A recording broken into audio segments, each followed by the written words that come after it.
Magandang araw mga kaibigan. Bigyan natin ng reaction, opinion ngayon itong article sa Philippine Star. Medyo nakakabahala ito. Plano ng Administrasyong Marcos through the PNP. Pinag-aralan nilang sampahan ng kaso ang mga ilang retiradong general.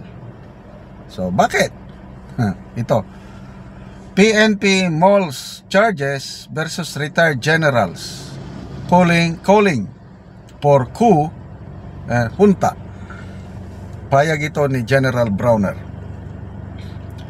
The Philippine National Police is reviewing possible criminal charges against people urging the armed forces of the Philippines to stage a coup, withdraw support from President Ferdinand Marcos Jr. or form a military junta. AFP Chief General Romeo Browner said October 24. So kahapon ito.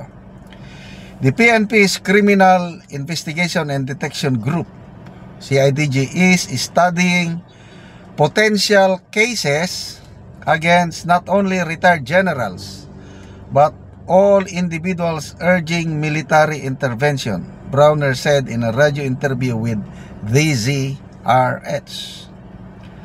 Ito ang sabi ng Chief of Staff. Although they're not using those exact words, they're calling on the AFP to intervene, Browner added. I really hope, sabi niya, we don't even think about this because if the armed forces gets involved, it won't be good for our country. Retired generals led by former AFP Major General Romeo. Major General Romeo Puques went to Browner on September 20, a day before two major anti-corruption rallies were held at Luneta and EDSA. Browner said one of the retired generals told him that if the AFP refused to act against corruption, they themselves would take up arms. Sino kaya itong general na ito? He added that he granted the meeting out of respect for their prior service but made clear that the AFP would not take part in any political intervention. Ito ang sabi pa ng Chief of Staff. Of course, we in the AFP are also against corruption. That's good. But if the armed forces gets involved like in EDSA 1 or EDSA 2, only three things can happen. A coup d'etat, a withdrawal of support from the president, or a military junta. Any of these three will not be good for our country because our economy will be affected and our international standing will suffer.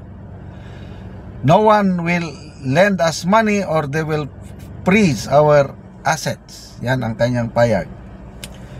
Browner said he reported the meeting to Defense Secretary Gilbert Chodoro and President Marcos, who told him to monitor the situation. We respect freedom of speech, sabi niya, but calling on the AP to intervene in politics is not right.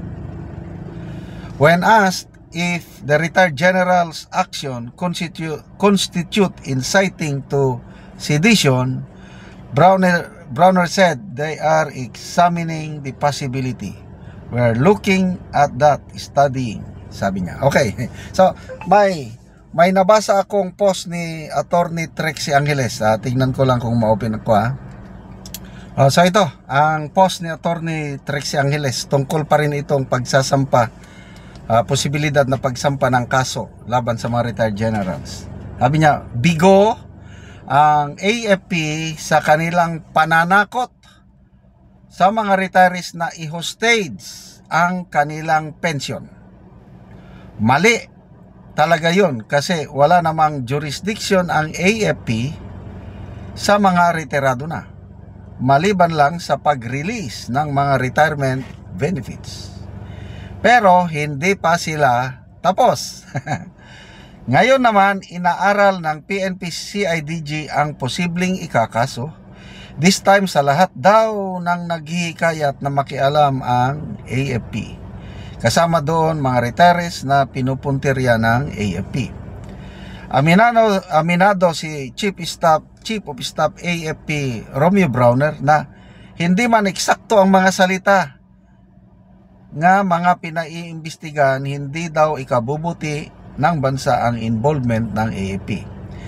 Nangangamba kaya, ito na, tanong ni Attorney Trixie, nangangamba kaya sina General Browner na matesting ang provision ng saligang batas na nagsasabing ang AFP ang tagaprotekta ng taong bayan? O di lang talaga sila sigurado sa kanilang mga sundalo at opisyal? Okay, ito lang naman ang aking masasabi. Naranasan ko sumama sa coup December of 1989, yung pinakamadugong kudita na inilunsad ng mga kasundaluhan panahon ng Cory administration. And based from my experience, hindi talaga maganda ang kudita. Kaya kung akong tanungin nyo, I do not support kudita, military intervention, military junta. Hindi ako sa ngayon dahil talunan tayong lahat. Okay? So, yeah, corruption nandyan. Kaya ang sinusuportahan ko is rallies. Mag-rally tayo, mag-ingay. Ito, social media. That's the only thing that we can do. Salamat sa mga, yan, ang Liberal Party, kahapon ata, nag-rally sila. Kanila, binalik nila yung slogan ng Liberal Party nung panahon pa ng Pinoy administration. Walang mahirap kung walang korap. Si General Torre nag-attend. Sabi niya, active officer pa ko, kaya lang dahil affected ang sambayanan, nag-attend lang ako as a Filipino. Sabi niya, which is correct. So, I don't know anong mangyayari dito kung it's a legal battle. And, good luck sa mga kung matutuloy na kasuhan. I still believe sa justice system sa ating bansa. Kung wala ka talagang kasalanan, ma-absuelto ka. Kaya labanan na ito ng legal. So, salamat at nawala na yung takot sa pensyon. Dito naman lang, takot sa kaso na ngayon ang pinapalabas nila. So, good luck. Salamat mga kaibigan sa inyong pagsubaybay sa ating channel. Nakakatulong kayo ng malaki sa tribong Talandig ng Bukidnon dahil ang sweldo natin sa channel na ito is pantulong po sa tribo. Namimigay tayo ng livelihood assistance sa kanila, nagpapatanim ng saging lakatan at Arabica coffee. Panoorin nyo ang video na ito. Ako dire sa area ni Dato Landang.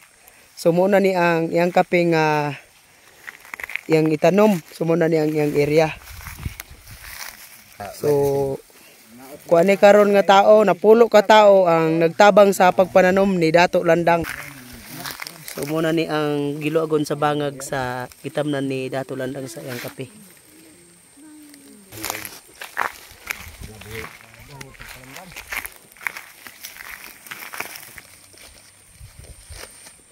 Yan, diba? Para makikagi dagan na rin ang trabaho. Naman ni si Jesus.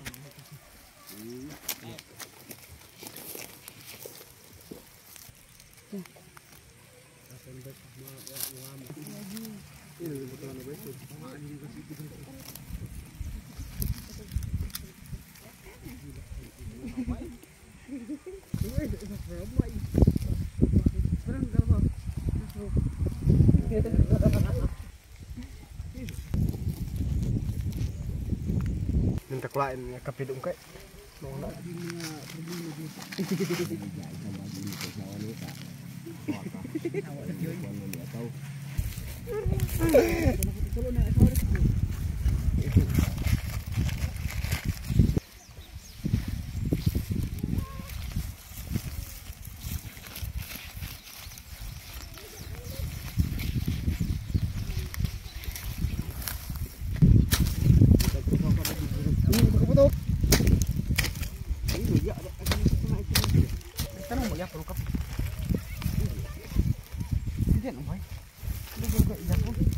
karon mo na gilogon sa gitamnan ni Dato Landang og kape nga iyang area. So ang among napalitan karon nga seedling 16,900. So salamat kaayo sa Ginoo og sa nagsuporta sa pagpananom namo og kape. Hinaot nga magpadayon ni aron kini makahawas kanamo sa kalisod.